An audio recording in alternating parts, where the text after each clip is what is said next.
40 लाख अफगानों का कत्लेआम किया, और आज वो दाइश और मुख्तलिफ, आपको पता है दाइश के मामले में 10,000 गाड़ियां हिलरी ने कहा था कि अमेरिका से सप्लाई की, और ये जो लॉरेंस ऑफ अरेबिया है उसने अहले हदीस जो तालिब इल्म थे उनमें बारूद पर, पहले तो हम इकट्ठे बैठ सकते थे कि ये फिक़ह अहले हदीस है, उन्होंने बारूद पर कि एक दूसरे को बर्दाश्त न करे, कत्ल करे।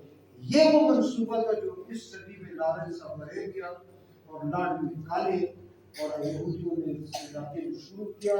वो अपने आखिरी अंजाम तक अल्लाह ताला उनको न पहुंचने देगा, न वो पहुंच सके। और मैं समझता हूँ कि कुरान की रोशनी में हमें अपने अल्लाह के राह-ए-अमल को इख्तियार करना है। हम किसी के साथ नहीं है, हम अपनी कौम के साथ हैं। हम अपने बच्चों की जिंदगियों की जो है इनसे अपील करते हैं, दोनों ग्रोहों से। एक बंदूक लेकर पूछते किधर जा रहे हो, किधर से आ रहे हो, एक बंदूक ला